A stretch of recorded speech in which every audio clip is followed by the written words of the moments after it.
A evolução realiza-se na Terra através de diversos tipos de instrumentos. Não interessa condenar a ninguém, mas conhecer a técnica desta realização. Assim, de um lado temos os mártires do ideal, do outro os administradores e usufrutuários do ideal. Os primeiros, pouquíssimos, trabalham pela conquista de posições mais avançadas. Os segundos, a maioria, ocupam-se em conservá-las, utilizando-as para si. Neste processo que vai desde o sacrifício do mártir à mecânica burocrática e ao parasitismo, o impulso do iniciador se desfaz, se cansa, se esgota, afundando-se no lodo humano, túmulo do ideal. A massa, que forma o corpo da humanidade, é constituída por homens do segundo tipo. E eles lutam contra os do primeiro para reduzi-los ao seu nível. O inovador, por sua própria natureza e pela posição na qual isto coloca, já fixou o seu destino de incompreensão, isolamento e perseguição. Ele terá de trabalhar em condições difíceis, porque não segue os interesses imediatos do grupo, aqueles que os componentes melhor veem e sentem, e não os interesses superiores e longínquos, que não veem e por isso não entendem. Para poder trabalhar em paz ele deveria concordar com o grupo, mas então teria que renunciar à sua iniciativa, à independência espiritual, ao seu ideal. O drama existe porque o mundo não quer ser incomodado e assim afasta os indivíduos que tratam de o fazer progredir. Este é o drama de Teilhard de Chardin. É fácil constatar historicamente que a humanidade, antes de santificar, dá-se o gosto de sacrificar. Trabalho nada espiritual da parte de quem o executa, mas que indubitavelmente faz parte da técnica da santificação. Isto nos é demonstrado em nosso tempo pelo caso do Padre Pio de Pietrelcina, Itália. O que deve fazer então o indivíduo? Como se deverá resolver o caso, e como o resolveu Teilhard? Se o mundo não quer ser salvo, o indivíduo, no entanto, deverá salvar-se a si mesmo. Para compreendermos, devemos referir-nos à moral positiva contida nas leis da vida. Primeiro de tudo, por que razão a autoridade possui o direito de condenar?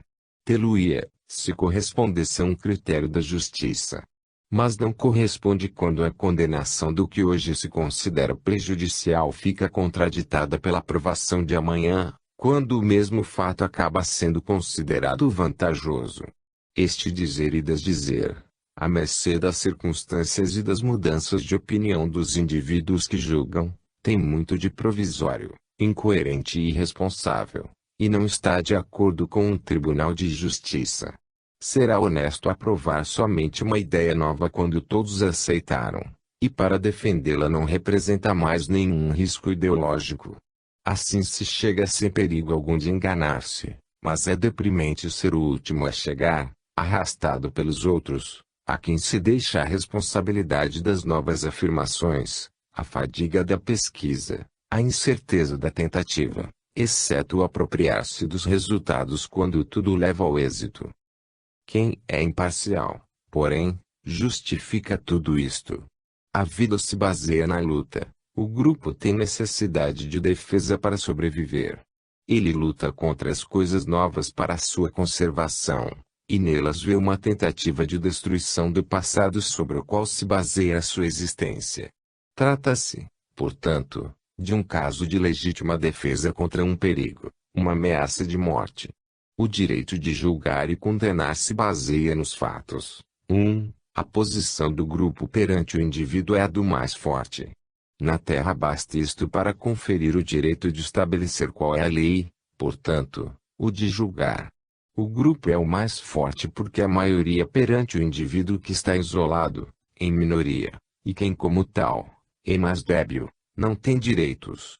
2. A necessidade em que o grupo se encontra de defender-se para sua conservação e o sagrado direito de todos à vida.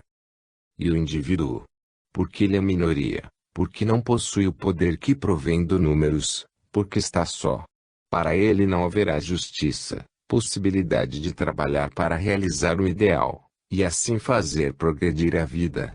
O drama consiste no seguinte conflito: de um lado tal indivíduo, por intuição e raciocínio, compreende a importância e a verdade das suas novas afirmações, e, sendo honesto, sente que deve comunicá-las aos seus próprios semelhantes, para seu futuro progresso.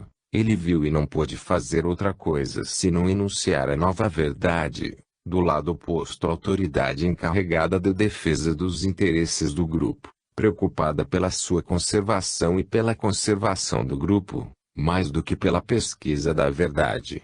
Quer ficar fiel às coisas velhas nas quais baseia a sua posição, e assim rejeita e condena cada novidade. Os fins são opostos. O do reformador é o progresso, o do grupo e da autoridade que o dirige é continuar a viver com a menor fadiga e riscos possíveis.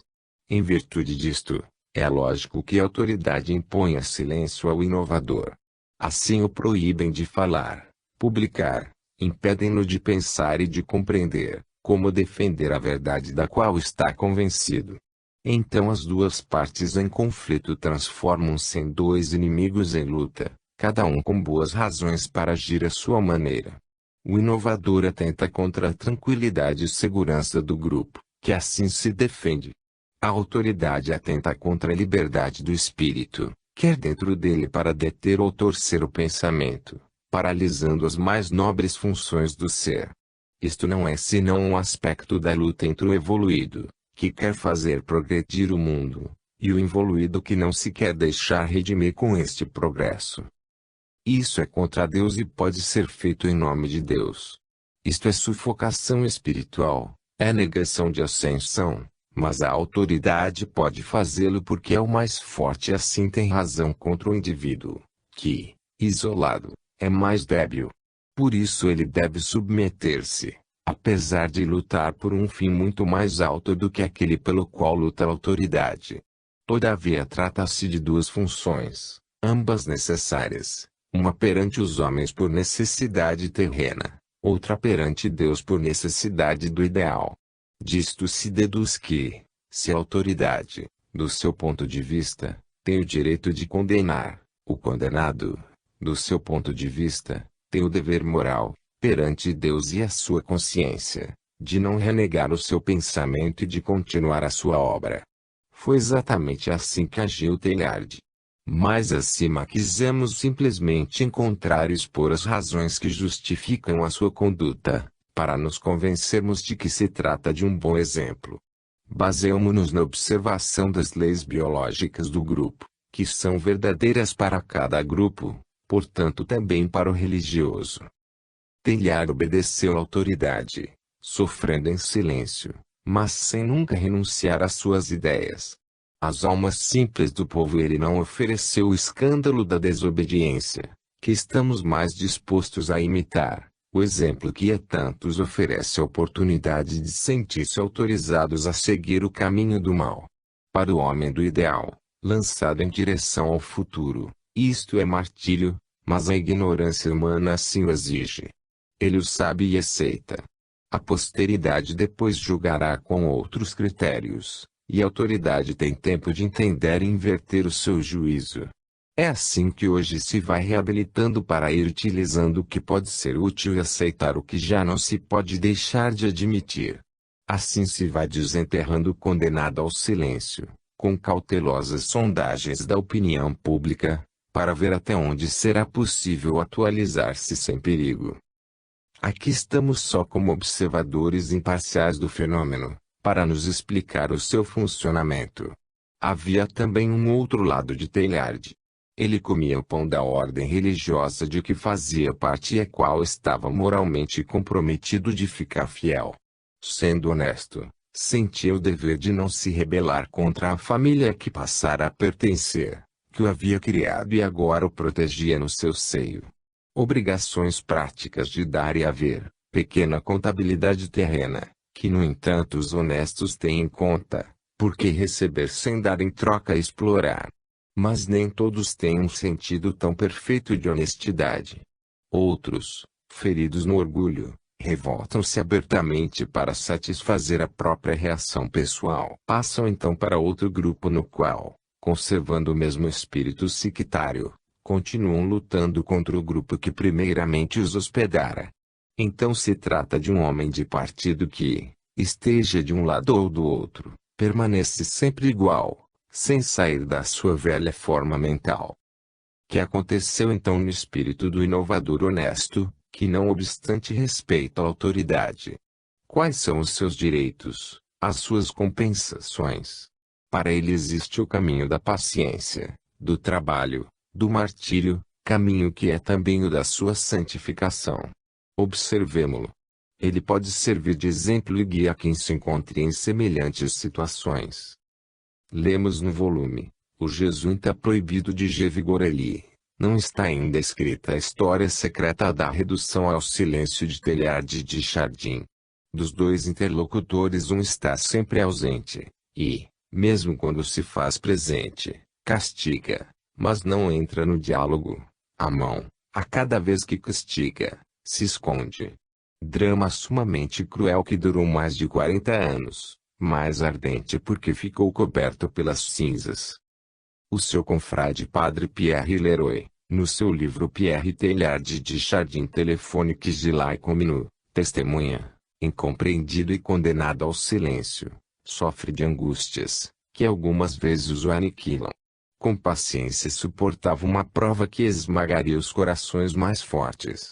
Quantas vezes, na intimidade dos nossos encontros, o havíamos visto abatido. Sofria de crises de angústia, que mais tarde deveriam tornar-se mais agudas. Tinha crises de choro que o destroçavam. Continua Vigorelli, além do silêncio foi-lhe imposto o exílio. Morria de dor por aquele exílio prolongado. Suplicou muitas vezes aos superiores um regresso, ainda que breve, à Europa, à França. As perseguições não cessavam. Não lhe era proibida qualquer tomada de posição teológica e filosófica, mas se chegou, depois do seu último afastamento de Paris, a negar-lhe também o livre exercício da sua atividade científica. Objetavam-lhe, porque levanta todos estes problemas e não se contenta a ensinar o catecismo. Mas aqueles problemas não era Teilhard que os levantava, eram os seus contemporâneos a propô-los, e ele não podia iludi-los. Morreu em 19.555 em Nova York, seu último exílio depois de outros longuíssimos. O seu enterro não foi acompanhado por mais de 10 pessoas, ali ficou, uma vez mais no exílio, e não foi ainda permitido trazer para a pátria os seus despojos mortais. Ele obedeceu e não se revoltou nunca, mas ao mesmo tempo Teilhard tampouco renunciou à sua verdade negando-se a considerá-la uma heresia, porque a ciência legitimava e demonstrava, obedecia, baixava a cabeça, mas não aceitou, na menor coisa, renegar as suas ideias ou sequer suavizá-las. A solução que Teilhard deu à crise foi, nenhuma ruptura, nem intolerância, nem desobediência, velhos recursos, táticas lesivas. O importante era permanecer fiel às suas próprias ideias. As ideias devem esperar o seu momento apropriado. A paciência, se secundada pela intrepidez, pode valer mais que a revolta. Teilhard não se revoltou, mas nunca se deteve. Não abdicou. Rejeitou qualquer compromisso. Teilhard não foi nunca contra a igreja. Quem sabe se neste momento é a igreja que não pode mais ir contra ele. Não posso mudar, dizia, e não mudou nunca. A esperança nunca o abandonou, nem a certeza, que um dia os seus adversários mudariam, e um pouco de tudo isto já está acontecendo. Vimos, assim, com respeito a Teilhard, a sua vida de condenado, a sua atitude perante a autoridade. Penetremos agora no seu espírito para compreender os segredos mais profundos que se debatiam somente na sua própria consciência, um diálogo direto com Deus. Em Teilhard existe uma exaltação religiosa, até mesmo mística, que chega à exuberância, que investe e transcende a sua obra, a qual ficou ligado toda a vida, e que, não lhe servindo de salvo-conduto para a igreja, seguramente o seria perante Deus. Que nos ensinam estes fatos relatados aqui? Perante ao mundo incompreensão, condenação, martírio. perante as ideias próprias das quais em consciência se está convencido, fidelidade absoluta, obediência, submissão, humildade, tudo aquilo que de exterior e formal mundo exige, mas inviolável liberdade do espírito, tudo o que de interior e substancial o mundo não vê. Perante Deus, comunhão, exaltação, segurança. Qual é portanto o balanço de quem se encontra como telhade? Não passivo está o ataque do mundo, o silêncio imposto, o exílio, a suportar com paciência, mas fazendo dele um meio de santificação. Não existe nada tão grande como a inocência perseguida, que sofre para respeitar um ideal de ordem e disciplina. Este castigo tem valor e dá o seu fruto. É lógico que aquilo que é culpa e dano perante o mundo se transforme em virtude e recompensa perante Deus.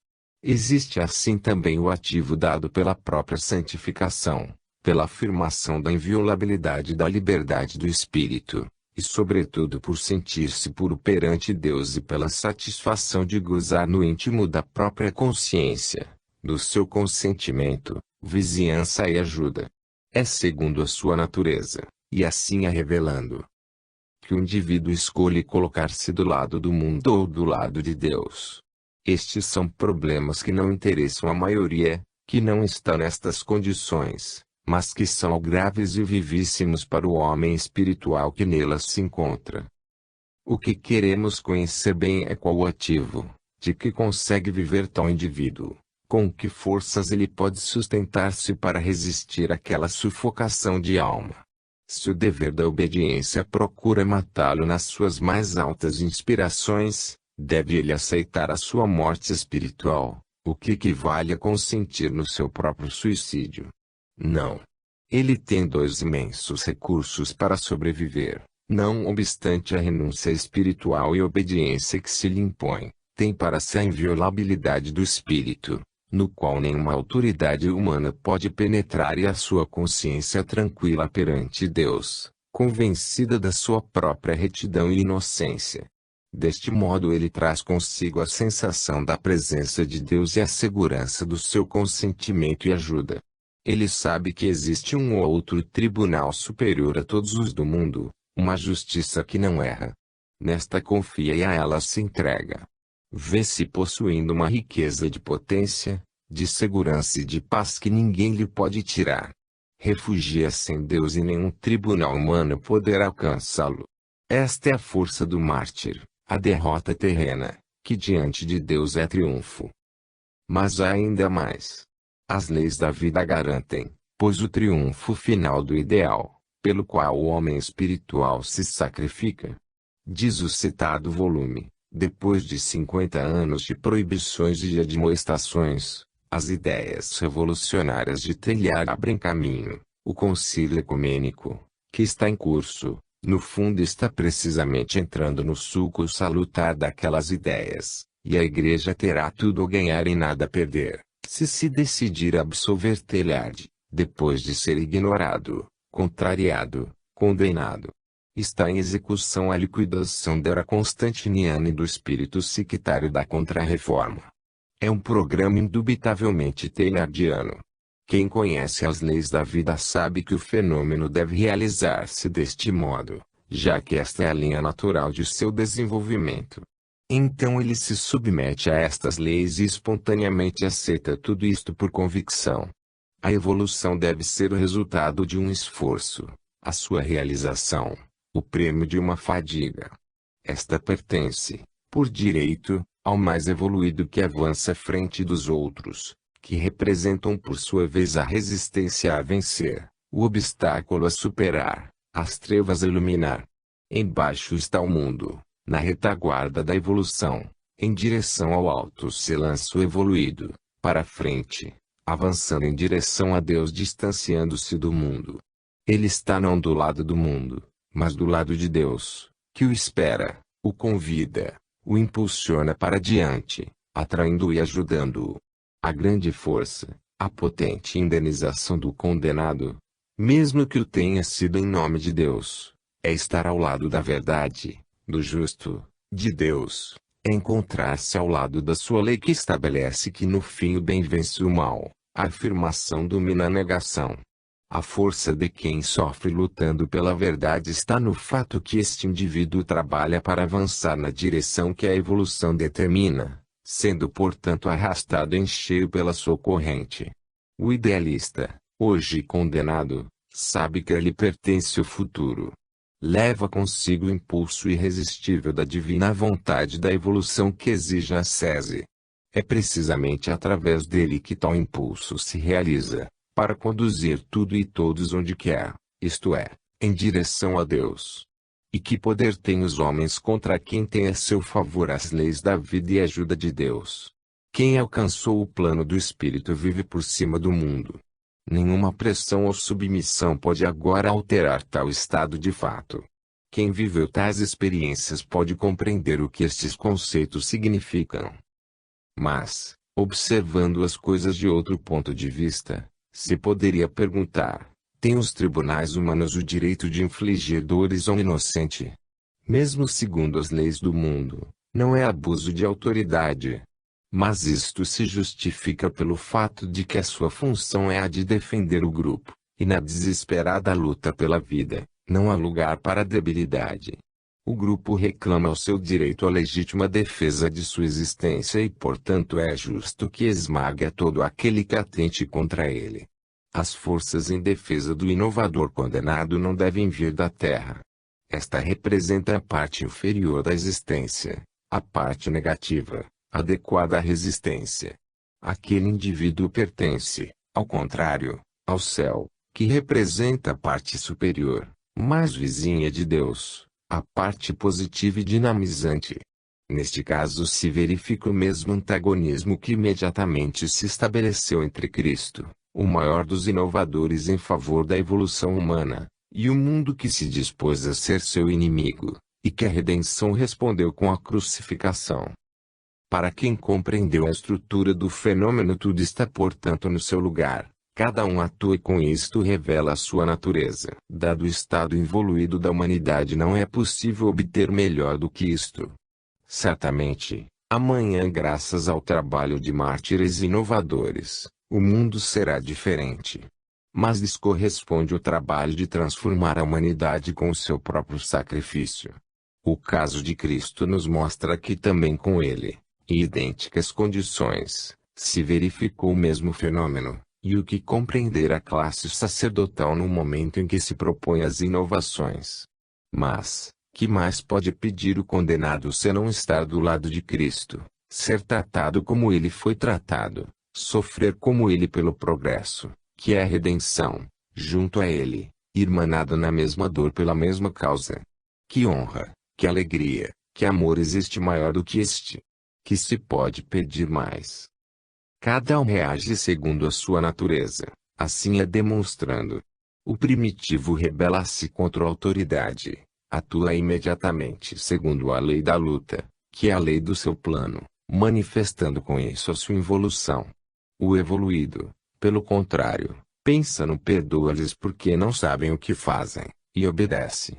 Mas ele pode refugiar-se no céu, onde a autoridade não o alcança, perante o tribunal de Deus, onde os homens não são admitidos a julgar. Uma humanidade mais inteligente e civilizada um dia saberá evitar tais conflitos dolorosos de consciência, saberá defender a fé mais por convicção do que por obrigação, saberá abrir os braços, compreendendo os novos problemas e necessidades, a quem tem sede de verdade e honestamente a busca, em vez de afastar a quem pede mais luz. Tais casos, como o de Telhade, não devia mais poder surgir. Se eles se verificam, se o investigador honesto tem de refugiar-se em Deus, apelando a Ele, é porque há alguma coisa que não funciona no sistema atual. Por que sepultar, enterrar no silêncio, oprimindo as consciências, certos problemas novos que o mundo tem necessidade de resolver para poder continuar a crer como deseja, e não pode porque não chega a ver claro, como hoje a mente mais madura o exige. Não se pode impedir de pensar a quem tem cabeça, que não pode ser cortada somente porque a que não a tem não lhe apetece pensar. E quando pensar se torna uma coisa proibida, pensa-se então por conta própria, fora das religiões, que assim ficam a um canto como coisa inútil. Para elas isto significa falência e morte. O investigador honesto, por sua vez, está obrigado por consciência, para resolver os problemas que mais o preocupam, a discordar de quem entende a fé como inércia espiritual e a construir uma por sua conta. Ele é condenado por delito da preguiça, e no entanto ele representa a levedura do espírito e é mais crente e religioso do que os ortodoxos. Obtém-se com isto um rebanho de adormecidos, agradáveis porque obedientes, mas passivos e inúteis perante Deus. Um espírito anti-evolucionista pode representar as forças negativas cuja função é de deter a ascensão em direção a Deus. Querer ficar quieto, abaixando todos ao nível dos mais inertes, pode constituir um delito contra a evolução espiritual, que devia ser a maior finalidade das religiões. É certo que se deve controlar e disciplinar para não gerar anarquia, mas paralisar, mesmo que isso seja feito em nome de Deus, é contra o próprio Deus. A função das religiões termina e elas atraiçoam o seu fim quando o indivíduo, para encontrar a luz e compreensão, deve dirigir-se a outro lugar. A autoridade é espiritualmente derrotada quando surge um conflito entre ela e a consciência, e o honesto se encontra convencido do seu dever de obedecer a Deus em vez de obedecer à autoridade humana. Não é lícito violar o sagrado direito de pensar e de procurar a verdade. Pode até mesmo acontecer que, quem formalmente esteja fora de uma religião seja mais religioso e esteja mais próximo de Deus do que quem esteja dentro, em plena ortodoxia. As reabilitações póstumas não podem sanear a condenação. Como são tardias, não servem para a obra do missionário, mas somente aos outros para seus fins. Aquele tem necessidade do consenso de seus contemporâneos, de uma ajuda em vida, de uma compreensão imediata do seu próprio tempo, que o mantenha na função de produzir.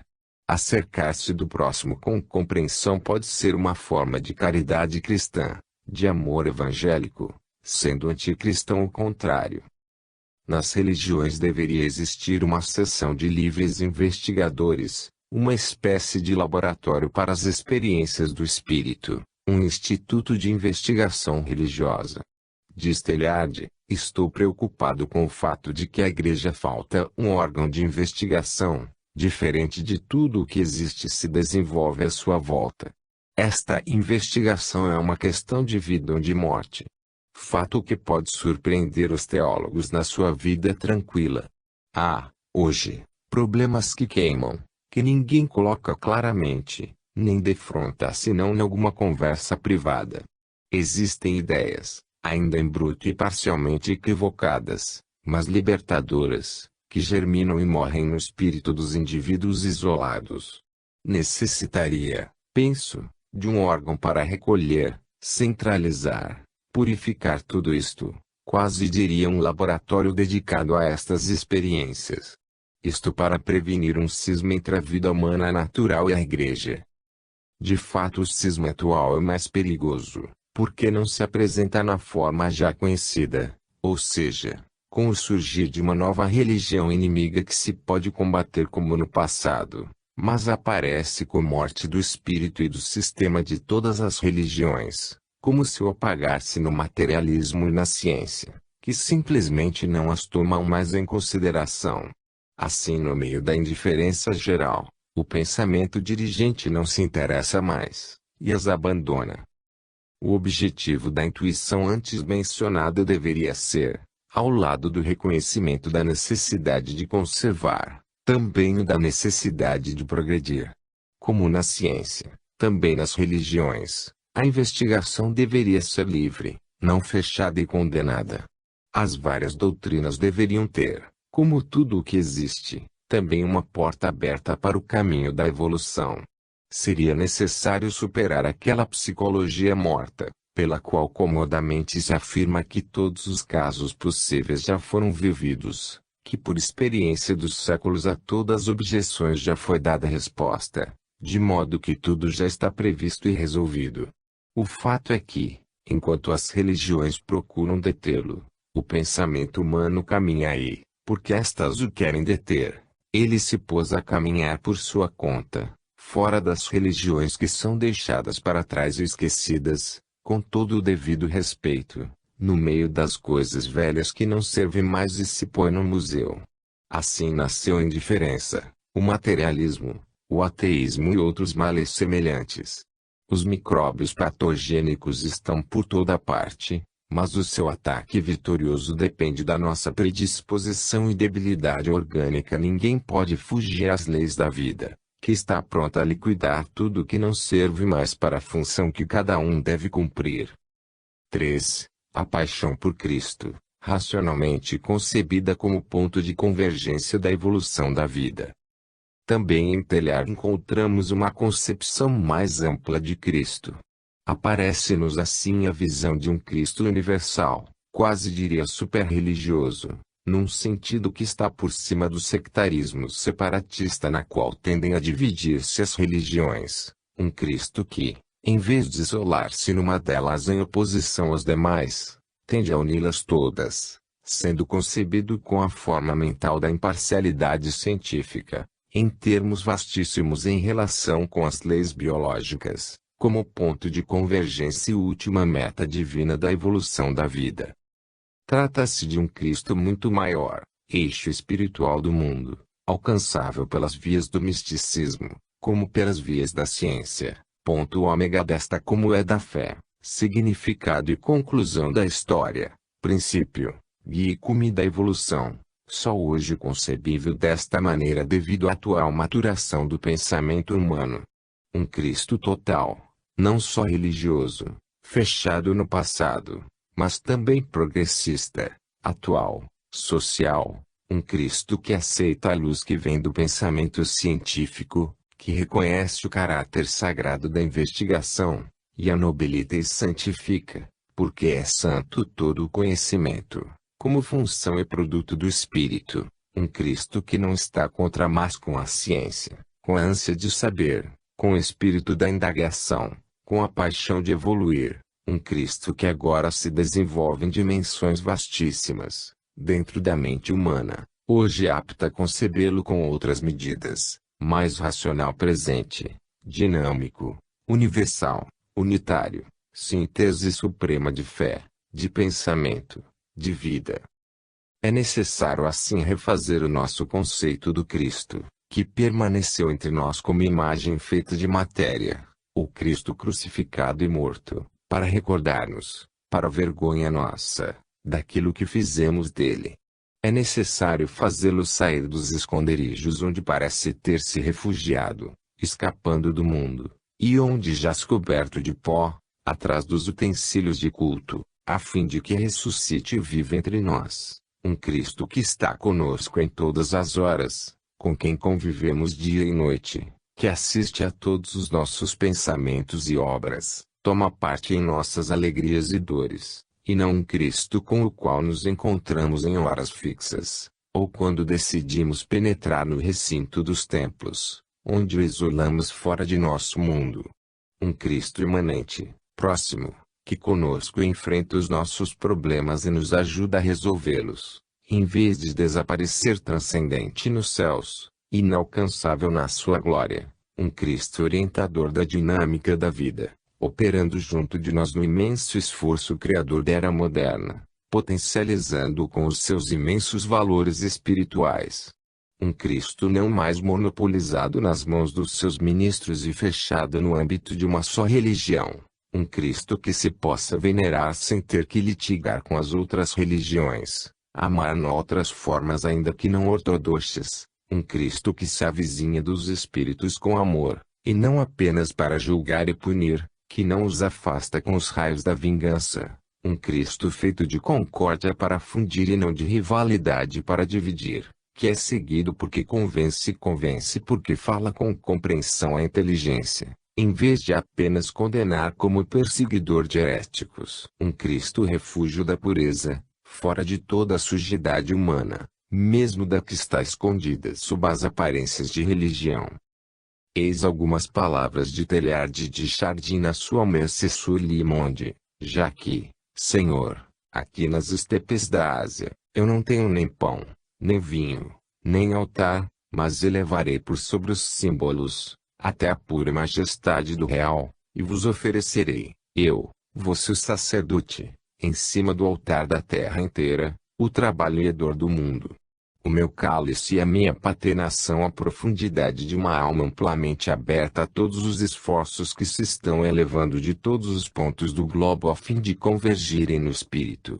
A oferta que vós, Senhor, verdadeiramente esperais, não é outra senão o engrandecimento do mundo agitado pelo transformismo universal. Cristo pertence a toda a humanidade, e nenhuma religião pode possuí-lo com exclusividade.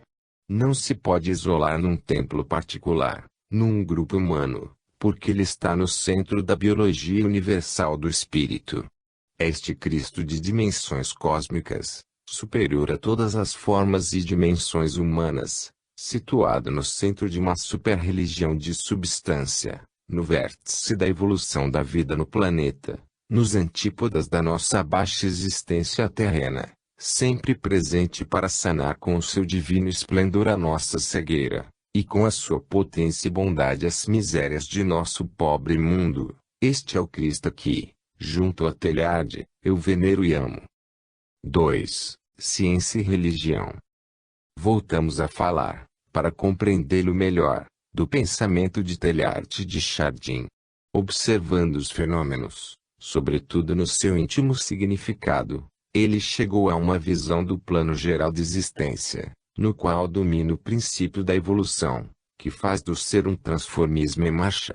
O conhecimento do passado hominal fez entrever a Teilhard as perspectivas em direção às quais se encaminha aquela marcha e, portanto, aquilo que o homem poderá no futuro realizar na Terra. Então Teilhard se sentiu iluminado por uma súbita luz orientadora. Se tudo caminha, é porque tudo se dirige a uma meta que com este movimento se deverá alcançar, tudo tende a completar-se e aperfeiçoar-se, porque sobe de encontro a um centro, em direção ao qual tudo quanto existe se eleva à medida que vai evoluindo. Não se trata de um centro físico do universo, mas de um centro síntese, no qual a pulverização fenomênica se coordena, se organiza, chegando assim, da dispersão periférica a um estado unitário, orientado em direção àquele centro. A evolução se nos revela como fenômeno múltiplo, se síntese, que realiza muitas coisas, não apenas a sese, o aperfeiçoamento, o melhoramento, não só alcança a complexidade e a organicidade, mas também a unificação. O ponto de chegada é o todo uno. Quando a consciência de uma verdade tão vasta e poderosa lampejou no seu espírito, Teilhard não pôde deixar de gritar, Eureka! Tinha conduzido até ali a ciência com seu passo seguro, apoiada nos fatos. Não podia, portanto, duvidar. Tudo isto lhe diziam os fatos com 1000 vozes concordantes e convergentes.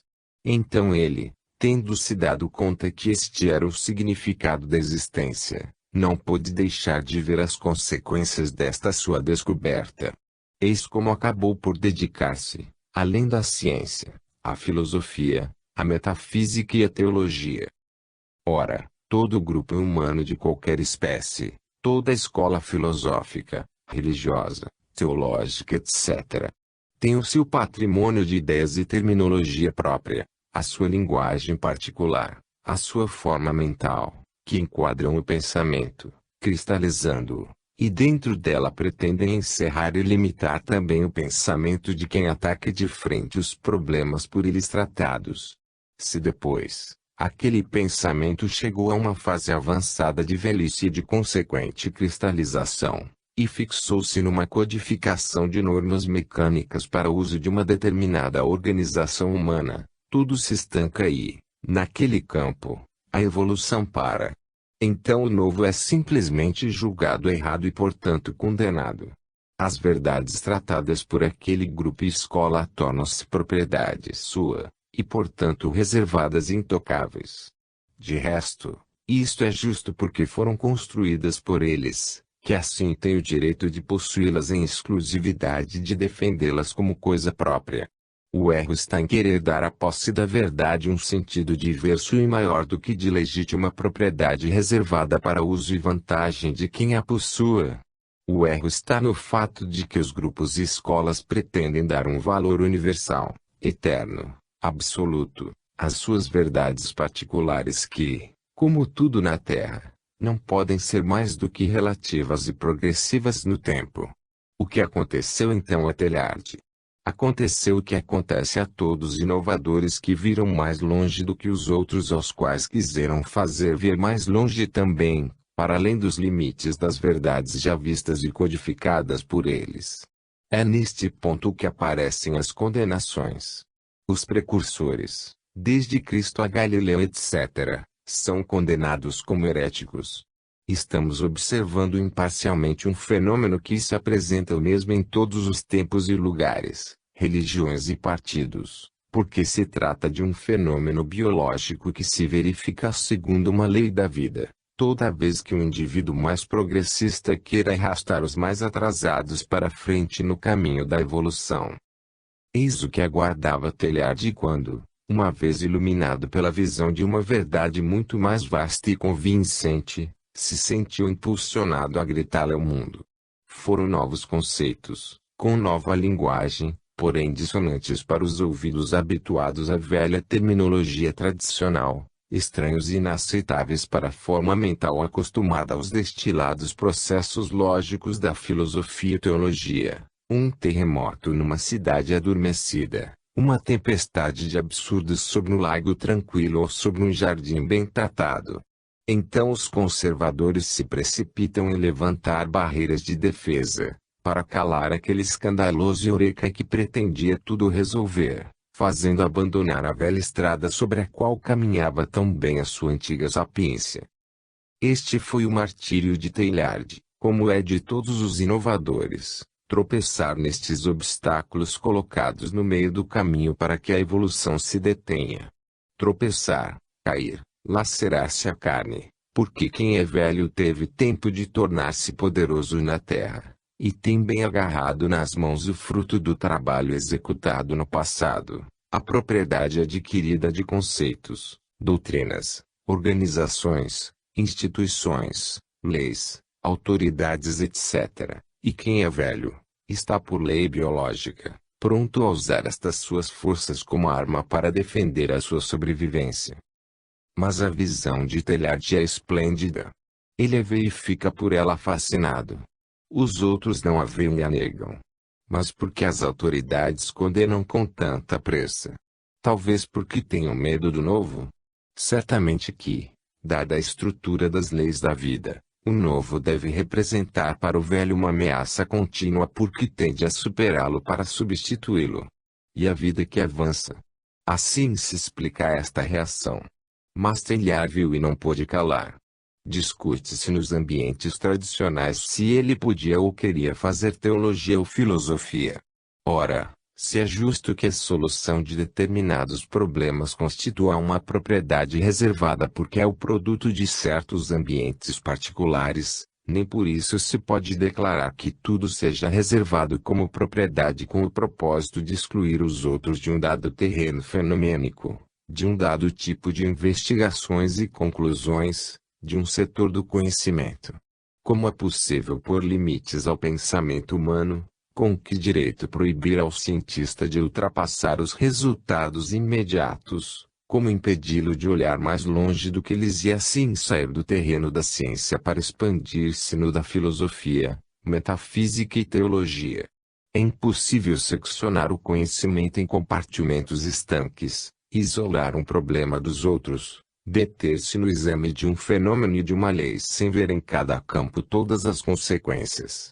Isso é impossível num universo unitário, regido por um princípio central único, mesmo que depois deste se vá tudo subdividindo em infinitas ramificações. Como pretender de quem tenha visto o novo não seja imediatamente levado a colocá-lo na vida, no lugar do velho? Impedi-lo é atentar contra o progresso, é delito de lesa evolução. Quem viu é levado a transformar-se em reformador, para fazer progredir o mundo. Eis uma razão mais para reforçar a condenação por parte dos poderes constituídos. O problema é que se trata de indivíduos mais evoluídos, e por isso mesmo é difícil que possam ser subitamente compreendidos e aceitos. Eles, porque mais avançados, veem que muitas posições estão ultrapassadas e que necessitam renovar-se. Os outros, menos evoluídos, não se dão conta de nada. Para eles o mundo encontra-se bem, e deve permanecer como está. Ressurge sempre o princípio biológico da luta. Os jovens rebentos devem abrir caminho à força entre as ruínas das velhas árvores decadentes, que não cedem o posto à nova vida enquanto têm forças para resistir. Como pode um cientista que viu, não fazer da sua ciência também uma filosofia e teologia, invadindo mesmo que não o queira, estes terrenos reservados? Ele sente que sua filosofia e teologia são as do futuro, aquelas que o mundo procura, porque quer viver e resolver cada vez melhor os seus problemas. Instintivamente sente que se renunciasse a ocupar-se deles, adormecendo sem lutar para avançar, ficaria abandonado, à margem do caminho da vida. Quando num terreno encontramos escrito, propriedade reservada, proibido o ingresso a estranhos, seguimos para o outro lado. E a bela propriedade fica intacta e deserta. Mas ela se torna vazia e morta, porque então a vida que ninguém pode deter, vai desenvolver-se no outro lugar, porque não é habitável uma casa que foi reduzida a um museu de antiguidades. Foi para evitar tudo isto, se bem que, por obediência, lhe era proibido, que Teilhard quis entrar nos terrenos reservados à filosofia e teologia, e entrar neles como cientista, com conceitos novos e vivificantes. A teoria evolucionista dá-nos um conceito novo do universo e da existência. O todo não foi feito por Deus de uma só vez para sempre, de improviso, num dado momento, mas antes se está continuamente formando. O todo é resultado de uma criação contínua, obra de um Deus sempre ativo e presente, não de um Deus que uma vez o construiu, se afastou da criação para ficar inerte a contemplá-la do alto da sua glória, separado do fruto do seu trabalho, que continua estaticamente a existir por si mesmo, agora independente da obra do seu Criador. Para imaginar a atividade de Deus, o homem não tinha na sua mente outro modelo senão aquele que ele podia ver na terra, quando alguém constrói qualquer coisa, e o homem inconscientemente aplicou a Deus esta sua concepção antropomórfica, da qual de resto não lhe era possível sair, porque não lhe era possível superar os limites dentro dos quais estava encerrado o seu concebível, fixados pela sua experiência. Hoje a concepção antropomórfica e estática da Bíblia tende-se a substituir outra dinâmica, mais verossímil, que melhor convence a mente moderna, mais madura. É certamente laboriosa mas fatal a superação dos velhos conceitos tradicionais. O homem não é já considerado segundo uma concepção egocêntrica, que o torna único objetivo da criação, situado num planeta que é o centro do universo. O orgulho pode ser considerado culpa quando há um rival que por ele se sente lesado, e por isso condena. Mas quando o orgulho é de todos, torna-se uma autoexaltação coletiva, ao faltar a reação contrária a ele é aceito por consenso universal e, sendo vantagem para todos, torna-se verdade. Hoje vemos o homem como elemento de uma imensa unidade orgânica. Ele não nasceu de uma vez, feito num só momento, é antes o resultado de um longo caminho percorrido, de formas biológicas inferiores superadas, que o precedem e que encontram nele a razão da sua existência, a continuação do seu caminho, a coroação da sua obra evolutiva.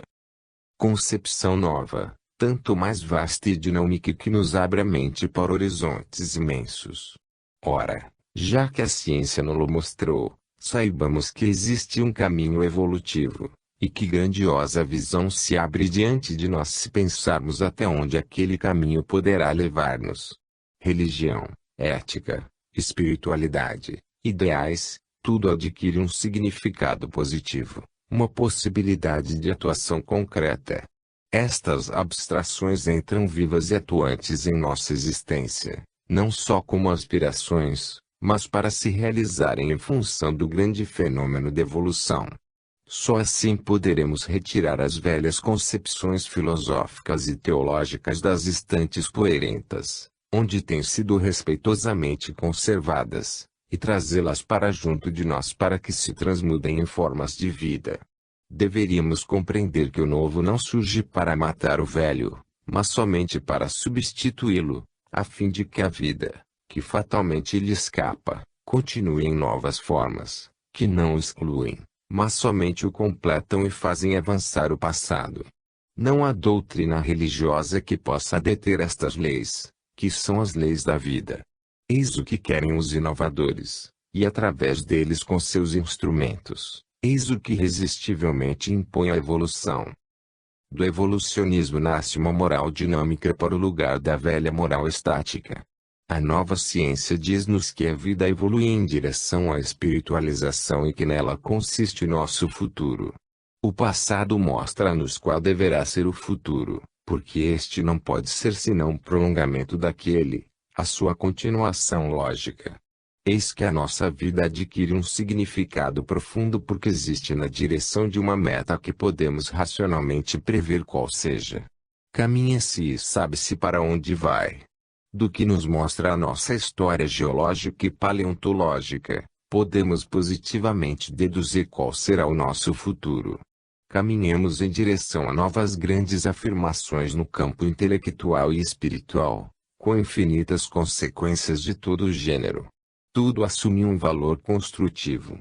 O processo evolutivo tem as suas leis, mas o trabalho de realizá-lo está em nossas mãos. Somos nós que temos de executá-lo. Nós próprios somos os construtores de nós mesmos, cooperando com a contínua obra criadora de Deus. Nunca estamos sozinhos. Todas as outras formas de existência estão junto de nós e vão avançando conosco no mesmo caminho. A ciência já começa a cozer os retalhos da especialização em que se ramifica e subdivide, e se dirige para uma síntese. Ligando os vários momentos do conhecimento, orienta-se em direção à unificação de todos os fenômenos num princípio central. Fatos isolados, dos quais primeiramente não se conhecia o nexo recíproco, se integram numa complexidade orgânica e funcional até formar uma imensa sinfonia, na qual se sente que deve consistir a suprema visão do universo. Será irreligioso tudo isto? Mas esta é precisamente a mais elevada religião do futuro, a do homem inteligente e consciente, que substituirá o homem ignorante e instintivo de hoje.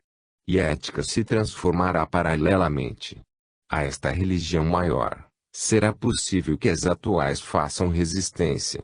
Vivemos hoje no momento crítico do emborcamento, isto é, no ponto em que o homem, por haver avançado ao longo da evolução, se vê obrigado a inverter a sua posição, porque não gravita mais em direção ao polo negativo do ser, representado pelo fundo de involução que chamamos de antissistema, mas em direção ao polo positivo, representado pelo vértice da evolução, seu ponto de chegada, que chamamos sistema, S. Isto é, o homem, a força de subir, evoluindo do antissistema para o sistema, acaba por entrar no campo gravitacional prevalentemente positivo, saindo e afastando-se cada vez mais do que é prevalentemente negativo. Esta é a mais profunda revolução da vida, porque agora muda o seu centro de atração e se inverte do negativo ao positivo sinal do seu campo de ação. De hoje em diante tenderá a prevalecer o positivo sobre o negativo. Positivo e negativo significam dois tipos de existência oposta, sendo o segundo dos planos inferiores, e o do primeiro dos planos superiores, mais evoluídos. Claro que se trata de conceitos novos, que também nós, junto com Teilhard, sustentamos, diferentes apenas nos detalhes. E não é de surpreender que desconcertem as velhas formas mentais que a eles não estão habituadas. Se bem que a maneira de ver de cada um seja diferente, o pensamento fundamental que rege o universo é uno, E não pode deixar de se perceber uma vez que o indivíduo tenha os olhos adaptados e saiba abri-los para ver. É natural que conceitos e terminologia sejam diferentes. Não mais oposição entre espírito e matéria. Estes não são mais do que pontos diversos de um mesmo transformismo fenomênico. Física e moral baseiam-se num princípio comum. Ciência e espírito, conhecimento e moral, têm as mesmas raízes. E Teilhard não podia deixar, ele também, de ver a unidade fundamental de todas as coisas. Quem viu compreende, e ama a Teilhard porque também viu. Quem não viu não compreende e condena porque não sabe usar a sua pequena e velha medida feita para medir limitados conceitos antropomórficos da Terra, e não as ilimitadas concepções galácticas do homem do futuro. É natural, partindo de gigantescas premissas, que já não seja possível concluir unicamente em favor de um grupo particular humano. Superada a forma mental egocêntrica, que criou para si um universo antropomórfico, já não é possível dos princípios ideais fazer um meio para sustentar interesses humanos. Deverá assim automaticamente desaparecer o sectarismo partidário e o separatismo religioso. Estas são as fases primitivas do pensamento religioso que para descer à terra, foi obrigado a submergir-se na sua lei, que é a luta de todos contra todos pela sobrevivência. A religiosidade do futuro transcende a terra, o nosso mundo, as suas organizações, e não pode encerrar-se nas fórmulas de uma qualquer particular religião, isolada das outras, num clima de divisionismo, pela sua diversa interpretação da mesma verdade, rivais, dispostas a combater-se umas às outras. A cosmogênese não pode culminar e exaurir-se num só profeta. Trata-se de uma religiosidade tão vasta que pode abarcar todas as formas de vida, incluindo a que se encontra na matéria, incluindo a dos outros seres que vivem nos planetas das mais longínquas galáxias. Os conceitos tradicionais não servem mais. Mas isto não significa destruição, é ampliação. Está para surgir um novo testamento de todas as religiões, que inicialmente as fundirá, ou, pelo menos, as aproximará uma das outras, irmanando-as como se constituíssem aspectos diversos e complementares da mesma verdade. Sem destruí-lo, este novo testamento não só continuará o velho, respeitando-o, mas ampliará, completando ele será oferecido pela ciência a uma humanidade que sentirá a necessidade e terá capacidade de compreender, a qual sucederá a humanidade do passado, que sem tal necessidade e capacidade, e não sabendo fazer outra coisa, limitava-se a crer. O que pode impressionar o homem é a angustiosa sensação de sentir-se um átomo perdido na imensidade do universo. No passado foi o medo das feras, do inimigo, dos elementos desencadeados. Hoje a ciência lhe fez ver um infinito cheio de novos mistérios, de vazios, de possíveis perigos ainda maiores. E quer chegar até a Lua para saber o que lá existe. Deste medo nasceram as religiões para nos dar uma proteção, tornando-se propícia a divindade. Foi delas que nasceu a fé para consolar-nos, suprindo com isso tudo que ainda não se sabe. Mistérios, religiões e fé estão de fato unidos por estrito parentesco. Ora, a tarefa da evolução humana é aquela que a ciência hoje está realizando, isto é, a de substituir cada vez mais o mistério e a respectiva fé pelo conhecimento, e a de mudar a posição do homem afastando-o cada vez mais das trevas, da ignorância, em direção à luz e ao conhecimento, crer segundo as religiões, mas conhecer cada vez mais segundo a ciência, isto é, crer cada vez menos com os olhos fechados, como ignorantes, e cada vez mais com os olhos abertos, conhecendo, empurrar sempre o mistério para mais longe de nós, iluminando a estrada com a nossa inteligência. Fazer isto significa descer Deus cada vez um pouco mais à terra, e nós não ficamos passivos na expectativa. Devemos nos tornar ativos, manifestando a nossa vontade e esforço de conquista. No entanto, vemos que do mistério se procurou fazer um cômodo refúgio para que nele se aninhem os preguiçosos, inimigos de toda a febre de pesquisa e de toda a novidade que perturba o seu sono. Mas Deus quer o nosso progresso, quer que seu pensamento e sua vontade se realizem cada vez mais em nossa vida, quer que o compreendamos e com ele colaboremos como seus operários.